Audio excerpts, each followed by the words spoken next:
Hello everyone, welcome to the demo session. आज आप लोगों ने डिसाइड कर लिया कि जर्मन का डेमो लेना ही है, तो चलो मैं शुरू करता हूँ जर्मन के कुछ स्कोप से। काउंसलिंग आपकी हो चुकी होगी ऑलरेडी, तो हम ज़्यादा टाइम वेस्ट नहीं करेंगे। हम 3 स्टेप से क्विकली स्टार्ट करते हैं। First, why German. Second, scope of German. Third, कैसी होती है जर्मन। ठीक है। वाई जर्मन इज़ बिकॉज जब आप जर्मन सीखने का डिसीजन लेते हो तो ऑफकोर्स आप एक लैंग्वेज ऐसी सीखने का डिसीजन ले रहे हो जो मोर देन अ कंट्री में बोली जाती है। पूरे यूरोपियन कॉन्टिनेंट में सबसे ज़्यादा बोले जाने वाली लैंग्वेज है जर्मन लैंग्वेज। न सिर्फ जर्मनी में बट ऑस्ट्रिया में, स्विट्ज़रलैंड में, लग्जमबर्ग में, लिechtenstein में और ऐसे 7 कंट्रीज़ है, नीदरलैंड, पोलैंड, डेनमार्क, जो भी उसको आसपास कवर करती है पूरे यूरोपियन रीजन में।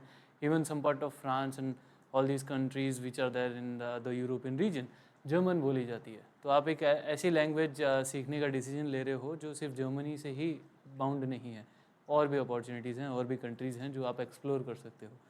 फ़ायदे सबसे ज़्यादा जो हैं वो हैं नर्सेज़ को, बिकॉज ऑफ कोर्स आप लोगों ने भी सुना होगा नर्सेज़ को सबसे ज़्यादा फ़ायदा है जर्मन कर लो, जर्मन कर लो। रीज़न ये है कि जर्मनी में नर्सिंग की भारी कमी है, हॉस्पिटैलिटी सेगमेंट में कमी है। और होटल मैनेजमेंट के लोग उनको चाहिए, आईटी इंडस्ट्री में, ऑटोमोबाइल इंडस्ट्री में, मैकाट्रॉनिक्स में, बैंकिंग सेक्टर्स में काफ़ी लोगों की डिमांड रहती है। द ओनली रीज़न इज़ उनके जो लोकल डिसीजंस हैं for the residents of German, the citizens of German, उनके लिए लाइफ ज़्यादा इजी है। तो इतना ज़्यादा स्कोप, इतना ज़्यादा उनका इंटरेस्ट नहीं है जॉब्स को लेके, इसीलिए इमिग्रेंट्स के लिए जर्मनी ओपन आर्म खड़ा रहता है। स्पेशली नर्सेज़ के लिए मैं इसलिए बोल रहा हूँ बिकॉज नर्सिंग में आपका इतना ज़्यादा स्कोप है कि जहाँ यहाँ आपका कंपैरिजन अगर हम एम्स वगैरह से करते हैं तो 80-20 का रेशियो रहता है। 80% for women the seats are available, 20% for main. Competition है 2000 सीटों पे 6-6 लाख लोग अप्लाई कर रहे हैं। उसके बाद में भी if you get a job and let's say not even in AIIMS, कहीं पे भी नर्सिंग में आपकी जॉब लग जाती है तो आपको नेग्लिजेंस फील होता है, रिस्पेक्ट नहीं मिलती है हर जगह। आपकी जो पे आउट है वो 15-20 हज़ार, 25 हज़ार के आसपास रहता है। 15-18 घंटे आप काम कर रहे हो, 12-12 घंटे कर रहा है कोई, कोई शिफ्ट नहीं कहीं, मतलब इट्स केओस इन इंडिया। काफ़ी ज़्यादा दिक्कतें हैं। वहीं जर्मन इतना स्ट्रक्चर्ड वे में काम करता है कि यूरोपियन जो फ्रेमवर्क है काम का, यूरोपियन जो वर्क एनवायरनमेंट है, वो फिक्स्ड वर्किंग आवर्स देता है आपको। रिस्पेक्ट आपके डॉक्टर से ज़्यादा है। ट्रस्ट माय वर्ड्स, आप ये गूगल भी कर सकते हो और लोगों से पूछ सकते हो, डॉक्टर से ज़्यादा रिस्पेक्ट एक नर्स की होती है वहाँ पे। अपॉर्चुनिटीज़ हर फील्ड में हैं, हॉस्पिटल के हर सेक्टर में है, ओटी से लेके old age home. In the nursing staff, physiotherapist, dental assistants, BSc nursing, मतलब अच्छा खासा स्कोप है। उसके अलावा होटल मैनेजमेंट अगर किसी ने कर रखी है, उसका जर्मन का कॉम्बिनेशन बहुत शानदार है। आप क्रूज़ पे आपको मिलते हैं, बिकॉज देखो यूएस और यूरोपियन लोग ऐसे होते हैं जो सबसे ज़्यादा घूम रहे हैं इस दुनिया में, वो घूमते रहते हैं, उनका उनका life is a very on a good track. तो क्रूज़ में अगर कोई लग जाता है उसकी अपॉर्चुनिटी ज़्यादा होती है कि उसको जर्मन्स मिलेंगे। इवन दो हमारे इंडिया में जो इतने सारे राइजर लाइटर जिनको हम बोलते हैं, ट्रैवल गाइड्स वगैरह, तो उनके लिए भी काफ़ी अपॉर्चुनिटीज़ बढ़ जाती है। वाई? बिकॉज लोग वहीं से आते हैं, राइट? तो उनके लिए अच्छा है। ऑटोमोबाइल इंडस्ट्री में अगर आप हैं, मैकाट्रॉनिक सेक्टर से अगर आप हैं, तो ऑटोमोबाइल इंडस्ट्री में लीड कर रहा है जर्मन पूरे वर्ल्ड को, राइट? फॉक्सवागन ग्रुप के बारे में ही अगर आपको पता होगा तो उनके अंडर में बहुत सारी कंपनीज आती हैं। आज गूगल करना आप घर पे कि which car brands comes under Volkswagen, तो आपको पता चलेगा कितनी ब्रांड्स हैं जो शायद सबको नहीं पता होता है, कई कई बार ऐसा होता है। तो ऑटोमोबाइल इंडस्ट्री में रॉकिंग सेक्टर है, hotel industry, hospitality industry, nursing industry, और इस तरीके से आपका पैकेज जो है वो बढ़ भी जाता है। लिविंग स्टैंडर्ड जो है वहाँ पे बहुत चीप है, आपके पब्लिक ट्रांसपोर्ट चीप है, हेल्थ केयर आपका बिल्कुल फ्री है, गवर्नमेंट फैसिलिटीज़ बहुत ज़्यादा हैं हर फील्ड में। आप एक जगह से दूसरी जगह ट्रैवल कर सकते हो विदाउट एनी एडिशनल कॉस्ट। यहाँ हमें फास्टैग भरना पड़ता है, इधर उधर जाने के लिए सोचना पड़ता है, वहाँ ऐसा कोई सिस्टम नहीं है। You can roam around freely, एक पासपोर्ट पे आप कहीं पे भी घूम सकते हो, दैट्स नॉट एन इशू। उसके अलावा जो पे आउट स्केल है वो बहुत ज़्यादा एज़ कम्पेयर टू इंडिया। यहाँ अगर हज़ारों मिल रहे हैं वहाँ सीधे लाखों में बात होती है। End of course that comes with the background जो उनको रिक्वायरमेंट है, अगर उनको एक्सपीरियंस चाहिए तो उस अकॉर्ड से। But at the end, at the bottom line अगर हम बात करें तो B2 लेवल एक ऐसी है जो वो प्रोफेशनल लेवल होती है, और वो एक्सपेक्ट करते हैं कि आप B2 लेवल प्रोफिशिएंसी लेके जर्मन में एंटर करो, और एंटर करने के बाद में आपके पास बहुत एंडलेस अपॉर्चुनिटीज़ है। अगर आप इन किसी फील्ड से नहीं भी हो जो मैंने मेंशन करी है, आप arts, science background, commerce background, किसी से भी बैकग्राउंड से हो, और अगर आपका टारगेट जर्मनी है, तो भी आप B2 लेवल कंप्लीट करने के बाद आउस बिल्डुंग, जो पेड इंटर्नशिप प्रोग्राम होता है जर्मनी में, उसमें अपने आप को एनरोल कर सकते हो and you can go for it. Germany आपको किसी भी सेक्टर में ले जाने को रेडी है, चाहे आपका एजुकेशनल बैकग्राउंड कुछ भी हो। आपने ग्रेजुएशन कर लिया, आप फिर भी 10+2 के बेस पे भी जा सकते हो। आपके पास B2 लेवल प्रोफिशिएंसी होनी चाहिए, आपके पास वो डिग्री कोर्स है जो उनको चाहिए, तो अगर वो है तो वो तो कॉम्बिनेशन ही बहुत तगड़ा है। अगर उसके अलावा बात करें आईटी इंडस्ट्री में, तो cloud computing, cyber security, SAP और इतने सारी चीज़ें, एआई का कॉम्बिनेशन जो आपको रेयर रिसोर्स बनाता है, राइट। बिकॉज जर्मन करे हुए मिल जाते हैं, क्लाउड कंप्यूटिंग करा हुआ मिल जाता है, बट दोनों करे हुए नहीं मिलते हैं। अगर दोनों करे हुए मिल जाएँ तो इनके तो वारे न्यारे हो जाएँ, बिकॉज ऐसी ऐसी जॉब अपॉर्चुनिटीज़ हैं, ऐसी ऐसी कंपनीज में अच्छी खासी पोजीशंस, अच्छे खासे पैकेज है, लोग नहीं है, ऐसा रिसोर्स नहीं है। तो ये सारी एंडलेस अपॉर्चुनिटीज़ हैं जब आप जर्मन करते हो। नो डाउट जैपनीज़ अगर आप करो उसमें भी स्कोप है, नो डाउट अगर आप रशियन करते हो स्कोप है, चाइनीज़ करते हो तो भी स्कोप है। But the only problem with European and Asian countries, अगर हम कंपेयर करें लैंग्वेज को, यूरोपियन बहुत जल्दी हो जाती है। ये मान के चलिए आज अगर आप शुरू करेंगे, अगले 10 से 12 महीने के अंदर अंदर आपकी B2 लेवल कंप्लीट हो जाएगी, साल भर में आप प्रोफेशनली रेडी हो जाओगे, because the script is English. Script English है, ABCD जो हम करते हैं वही है। साउंड, प्रोनाउंसिएशन, ये सब आपको पढ़ना है, ग्रामर वगैरह अडाप्ट करके। But when we talk about the Asian languages जिनमें भी स्कोप है, उनमें टाइम ज़्यादा लगता है। So if you are someone जिसके पास टाइम है, तो यू कैन डेफिनेटली आप एक्सपेरिमेंट कर सकते हो, आप अपना इंटरेस्ट जगा सकते हो उस चीज़ के लिए। जापनीज़ है, रशियन है, चाइनीज़ है, मंडेरियन है, ऐसी जितनी ये लैंग्वेजेस हैं, तो इनमें टाइम लगता है। रीज़न बीइंग, अब देखो मुझे आती नहीं है, बट आप लोगों ने देखी होगी, नहीं देखी है तो आप गूगल इमेज पे जाके सर्च करना, आपको मिल जाएगा कि थोड़े उनके स्क्रिप्ट ही अलग है। अगर आपने यूं की जगह यूं कर दिया, मीनिंग चेंज हो जाती है, तो इट्स टाइम टेकिंग। वहीं जर्मन जल्दी हो जाती है, आपको इंडस्ट्री रेडी कर देती है। लैंग्वेज प्रोफिशिएंसी कोई सी भी सिलेक्ट कर लो, आपकी लगेगी चाहे आपने सर्टिफिकेशन पूरा कर लिया हो। तो लैंग्वेज को बहुत अच्छे से सीखना, उसको अपनी लाइफ में अडेप्ट करना, उस कल्चर के हिसाब से अपने माइंडसेट को ग्रो करना, थोड़ा सा अपॉर्चुनिटी के हिसाब से रेडी होना, ये हमारा काम है। और पढ़ाना वो हमारा काम है। चलिए, तो अब आपको अपॉर्चुनिटीज़ पता चली गई होंगी, तो हम स्टार्ट करते हैं वेरी बेसिक। बिकॉज मैं आप चाहूँगा कि आपको ये समझ में आए कि जर्मन कितनी ईजी है। ऑफ कोर्स ग्रामर आती है, आप देखो कोई भी नई चीज़ शुरू करोगे डिफ़िकल्ट लगेगी, but as compare to the other languages आपको ईजी पड़ती है जर्मन लैंग्वेज, ठीक है। I will go with alphabets. और अल्फ़ाबेट्स चूज़ करने का, ABCD का किसका शौक होता है डेमो में पढ़ने का? कुछ इंट्रोडक्टरी बताऊँ, कुछ बताऊँ, वो इसका नेक्स्ट स्टेप है, राइट। बिकॉज अल्फ़ाबेट से मैं इसको जर्मन को हमेशा इसलिए स्टार्ट करता हूँ डेमो में, रीज़न बीइंग यहीं आपको पता चल जाता है कि ये कितनी ईजी होने वाली है। Because when we talk about alphabets A to Z 26 letter German में भी सेम टू सेम है, उनकी साउंड अलग है, जिनमें से भी 5-6 कैरेक्टर ऐसे हैं जो वही साउंड लेते हैं जो इंग्लिश वाली साउंड है। जैसे F, जर्मन में भी F बोलते हैं, P को जर्मन में पे बोलते हैं, सिमिलर है। S को जर्मन में S बोलते हैं, LMNO को सेम साउंड देते हैं, T को टे बोलते हैं, B को बे बोलते हैं, A को आ बोलते हैं, बहुत सिमिलर है। दूसरी चीज़ अल्फ़ाबेट से स्टार्ट करने का दूसरा रीज़न ये है कि जर्मन चाहे आपको नहीं आती हो, अगर आप एक सेशन, जो इसके बाद में आपको 2-3 वीडियोस और मिलेंगी जिनका लिंक आपको शेयर कर दिया जाएगा, अगर उन सेशन को आप लेते हो जिसमें रीडिंग के रूल्स बता रखे हैं, आप चाहे आपको जर्मन नहीं आती हो, 2 दिन में जर्मन का कोई भी टेक्स्ट स्लो ही सही लेकिन एक्यूरेटली पढ़ना शुरू कर दोगे। मैं आपको जर्मन में बड़े से बड़ा वर्ड दे दूँ, छोटे से छोटा वर्ड दे दूँ, आपको समझ में आ जाएगा कि उसको रीड कैसे करना है और आप उसको बिल्कुल करेक्ट वे में पढ़ना शुरू कर दोगे। Reading is that easy in German because letter to letter चलती है, ठीक है। तो हम देखते हैं सबसे पहले अल्फ़ाबेट्स, ठीक है। मैं चाहूँगा कि मैं यहाँ लिख रहा हूँ और मुझे पूरी उम्मीद है, क्योंकि आप लाइव सेशन ले रहे हो, कुछ बच्चे यहाँ पे ऑफलाइन भी बैठे हैं तो ये भी बोलेंगे, आप क्योंकि ऑनलाइन देख रहे हो तो मुझे पूरी उम्मीद है आप सीखने के लिए डेमो ले रहे हो तो सीख के कुछ तो जाओगे। ABCD में लिखने वाला हूँ, मैं उसको जर्मन में प्रोनाउंस करूँगा, थोड़ा सा गैप लूँगा और फिर नेक्स्ट वाला लिखूँगा, फिर प्रोनाउंस करूँगा, और ये जो गैप मैं दे रहा हूँ वो दे रहा हूँ आपको मेरे पीछे पीछे रिपीट करने के लिए, ठीक है। करें स्टार्ट, ओके।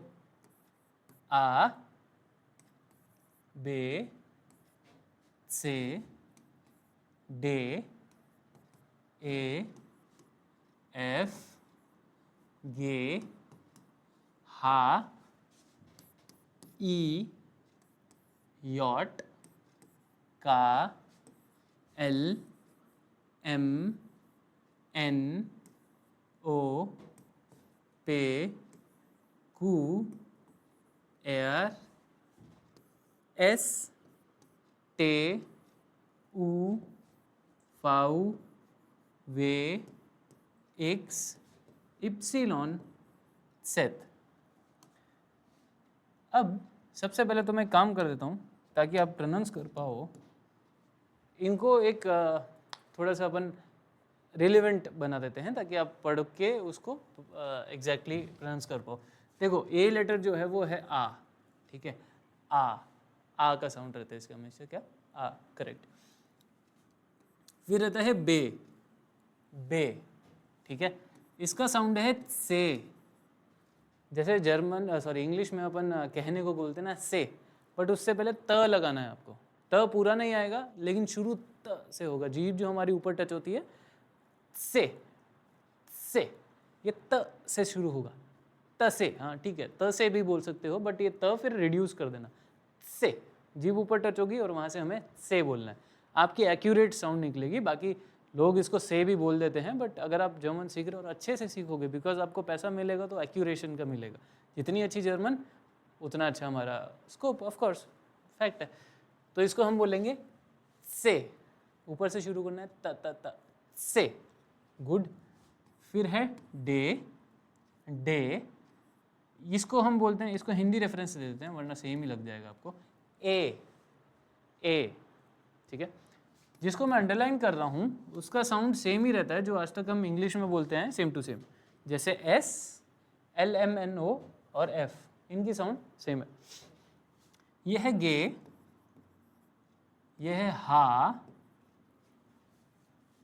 ये ई, इसको कहते हैं यॉट, इसको कहते हैं का, इसे पे, कू, एयर, यहाँ पे मैंने ए आई आर लिखा है, हवा को जो इंग्लिश में बोलते हैं एयर, तो इसका साउंड वैसा ही है, एयर, एयर, बट थोड़ा जल्दी, एयर, एर, एर, एर भी कर सकते हो, यह हटा दो चाहे तो, एर, ठीक है।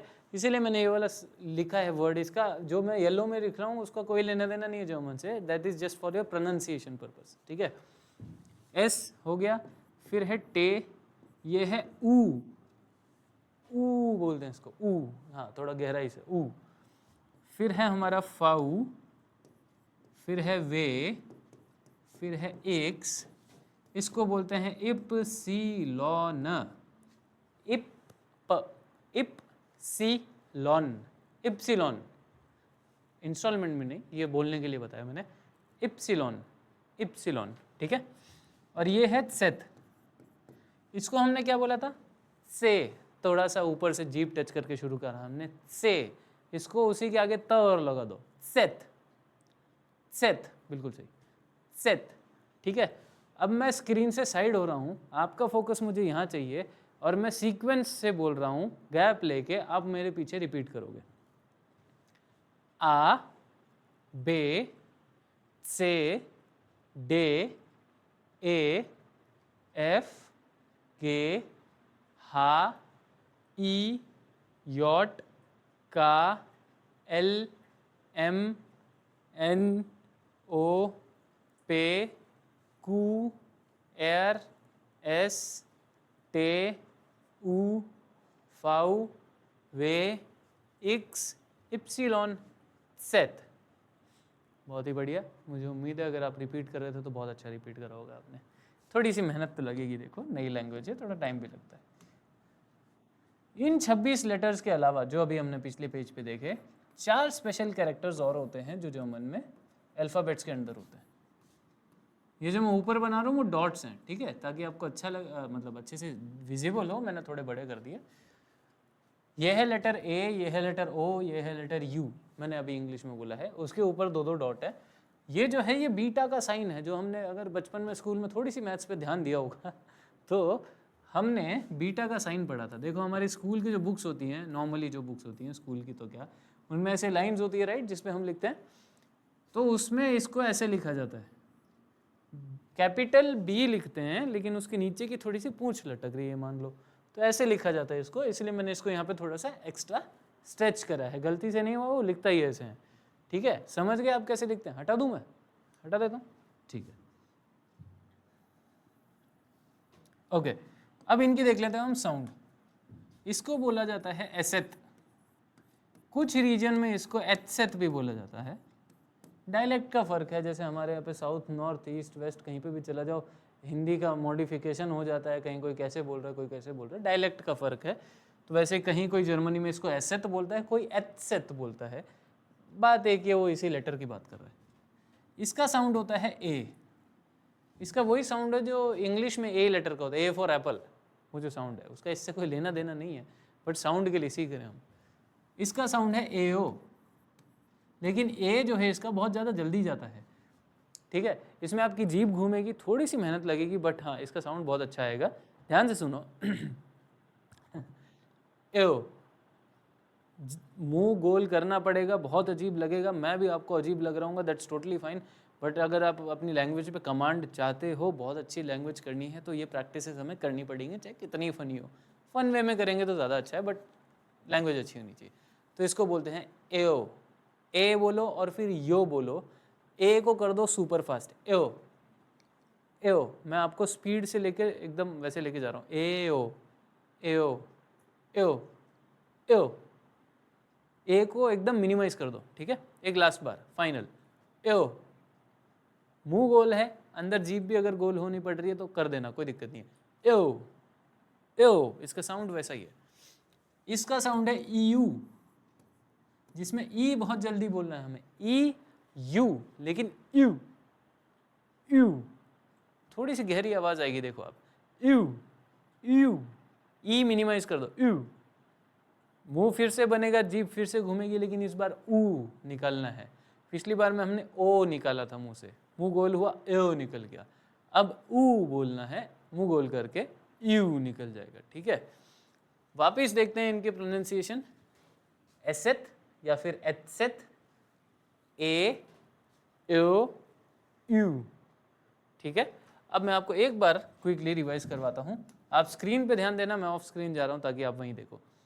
आ, बे, से, डे, ए, एफ, गे, हा, ई, यॉट, का, एल, एम, एन, ओ, पे, कू, एर, एस, टे, ऊ, फाउ, वे, एक्स, इप्सिलॉन, सेथ, एसेथ, ए, यू। बहुत ही बढ़िया। अगर आपने 60% भी मेरे जैसा बोल दिया है तो कंग्रेचुलेशंस, आप अच्छा बोलने लग गए हो, ठीक है। अल्फ़ाबेट्स की जो साउंड है जो हमने अभी सीखी, जब वो लेटर्स में कन्वर्ट होती है, जब वर्ड्स बनते हैं, तो एज इट इज़ उनकी साउंड एक दूसरे से ऐड होती जाती है और उसका साउंड बन जाता है। बेसिकली अगर मैं बात करूँ कुछ कॉम्बिनेशंस की, जो रीडिंग के रूल्स हम देखेंगे आने वाली वीडियोस में, तो कुछ कॉम्बिनेशंस है वो याद करने हैं। ये साउंड्स हैं, अल्फ़ाबेट की साउंड अगर आपको याद है, कॉम्बिनेशन और साउंड को मिलाया, आप 2 दिन में रीडिंग कर सकते हैं। और कॉम्बिनेशंस को डिफरेंट नहीं है, बहुत ईजी है, बहुत ईजी है, आराम से हो जाएंगे। अब हम बात करते हैं बहुत ही इंट्रोडक्शन वाली चीज़ की, जो बहुत ज़्यादा पूछी जाती है, क्योंकि अगर आप जर्मन कर रहे हो तो घर वाला ही बोल देंगे कि अच्छा जर्मन में नाम तो बोल के दिखा। ऑब्वियस है, मेरे साथ भी यही हुआ था जब मैं सीखी थी।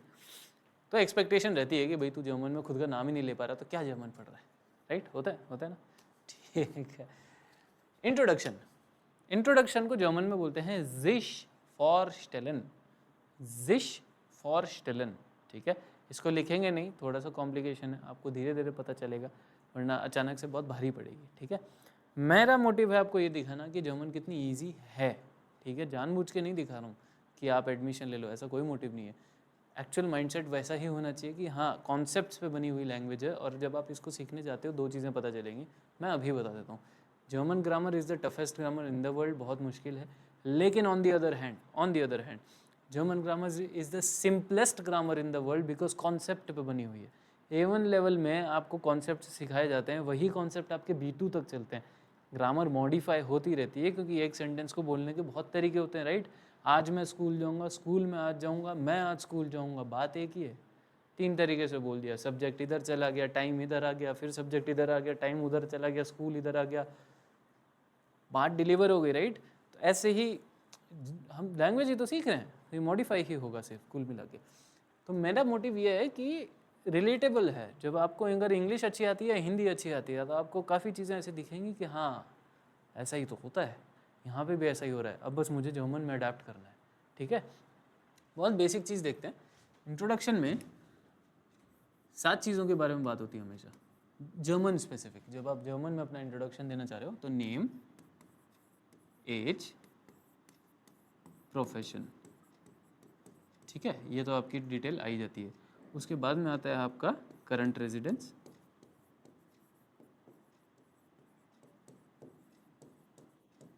मतलब आप किस शहर में रह रहे हो, कहाँ रह रहे हो बेसिकली। उसके बाद में आता है आपका ओरिजिन,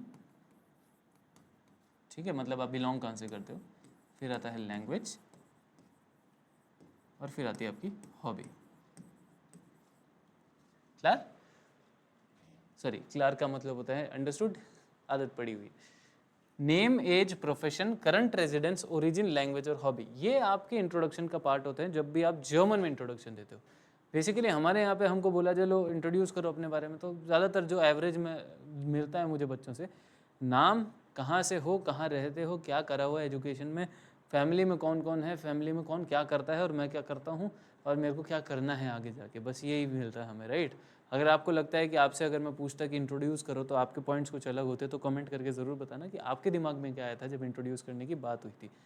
बट अब बात करते हैं इंट्रोडक्शन इन जर्मन की। तो उसमें ये 7 पॉइंट्स होते हैं सारे मिला के, जिनकी बात हमेशा होती है। और जर्मन में इंट्रोडक्शन कैसा भी हो, ये 7 चीज़ों के बारे में बंदा बताता ही है, ठीक है। अपना नाम बताता है, उसकी एज क्या है, उसका प्रोफेशन क्या है, स्टूडेंट है, वर्किंग है, बिजनेस है, टीचर है, जो भी है, इंजीनियर है, वो यहाँ पे बताता है।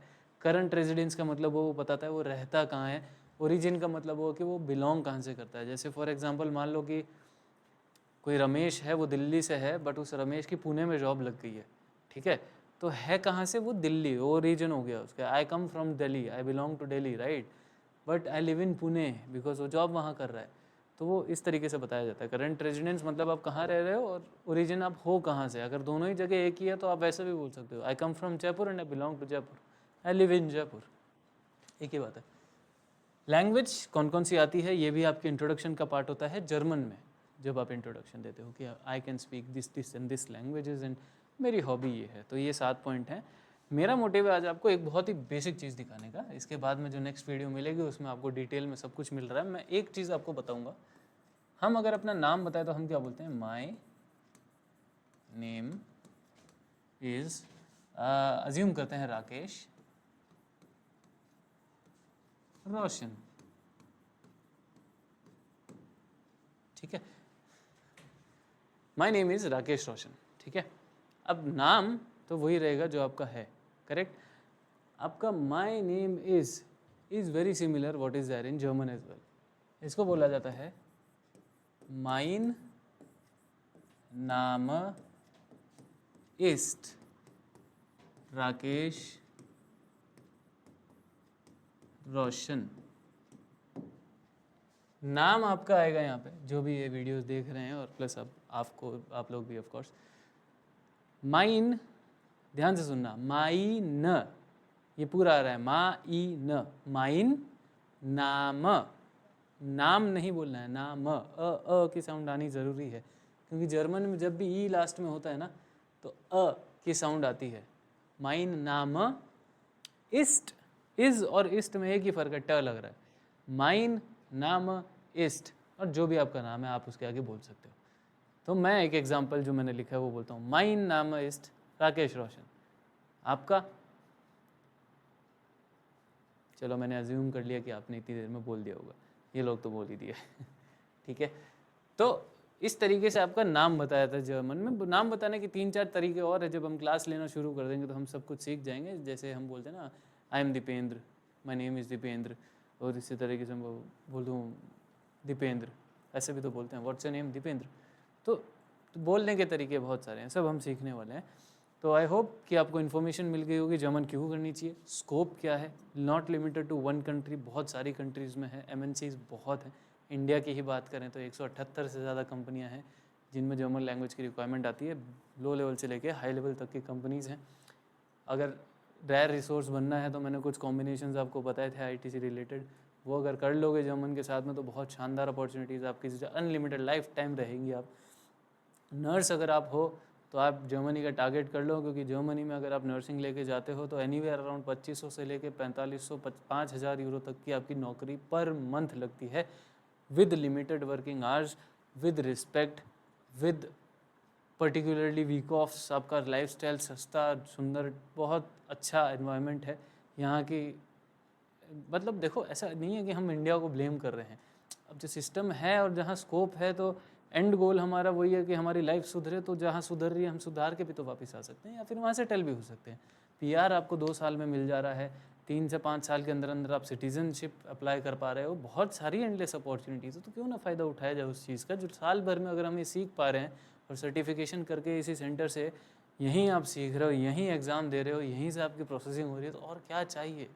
इन हाउस अगर फैसिलिटीज़ मिल जाती है, it's not about promoting FLP, it's about when you are here in the demo. अगर आप डेमो लेने का सोच चुके हो, जिसका मतलब है आप डिसीजन मेकर तो बन चुके हो, और डिसीजन मेकर बन चुके हो तो अपना फ्यूचर अपने हाथ में रखो और डिसीजन लो।